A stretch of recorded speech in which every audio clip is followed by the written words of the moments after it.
Hello বন্ধুরা, কি অবস্থা, কেমন আছেন সবাই?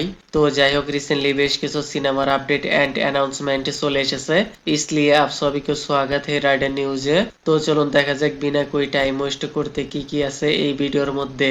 প্রথমে আসি বলিউডের most anticipated most awaited SRK starrer King সিনেমার রিলিজ ডেট রিভিল করা হয়েছে। অলরেডি এই সিনেমার রিলিজ ডেটের ভিডিও এসেছে রোরার নামে, আপনারা হয়তো অনেকেই দেখে ফেলেছেন। তো এনিওয়েজ, আর এই সিনেমাটি মুক্তি পাবে 24শে ডিসেম্বর 2026 এন্ড ওই দিন আরো মুক্তি পাবে অ্যাভেঞ্জার্স দ্য ডুমস ডে। তো কিয়া হুয়া কিং খানের কোই ফারাক নেই পারতা। তার সাথে আরো ক্ল্যাশ করবে মেডক প্রোডাকশন কোম্পানির শক্তিশালিনীর সাথে। অবভিয়াসলি এই কিং খানের সিনেমার হাইপ অলরেডি জমে গিয়েছে। তার লুকস, পার্সোনালিটি, কোয়ালিটি একদম নিউ দেখা যাচ্ছে, যা অন্য কোনো সিনেমার মধ্যে দেখতে পাওয়া যায়নি। এই ভিডিওর মধ্যে তার অ্যাগ্রেশন রোর পারফেক্ট মনে হচ্ছে। দেখা যাক সামনে হয়তো এর টিজার ট্রেইলার চলে আসবে।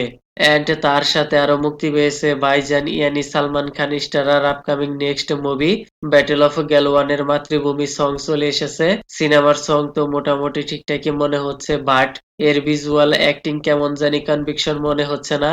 তো কোই বাত নেই, যদিও সিনেমার স্টোরি লাইন ট্রু ইভেন্ট থেকে নেওয়া হয়েছে এন্ড ভাইজানও রয়েছে, ভালো একটা ব্যাকআপ আশা করা যেতেই পারে। তার সেম বয়সে এসআরকে যে লেভেলের লুকস, পার্সোনালিটি, কোয়ালিটি রিভিল করছে, তা দেখে ভাইজানের অ্যাক্টিং এ আপনার প্রশ্ন উঠতেই পারে। তারপরেও এসআরকে এর পোটেনশিয়াল এন্ড ভাইজানের পোটেনশিয়াল কেমন, কমেন্টে বলে যাবেন। Next news, Vijay Deverakonda and Rashmika মান্দানার আপকামিং নেক্সট মুভি BD14 নামে সিনেমার একটি টাইটেল গ্লিমস চলে এসেছে, যা দেখে মোটামুটি সিনেমার স্টোরি লাইনের একটি ধারণা পাওয়া যায়। This is not story of independence, this is story of dark hidden chapter. কিভাবে $45 ট্রিলিয়ন চুরি হয়েছিল ইন্ডিয়া থেকে, হয়তো যার ফলে দুর্ভিক্ষ দেখা দিবে, আর এই দুর্ভিক্ষে 100 মিলিয়ন মারা যাবে 40 বছরে।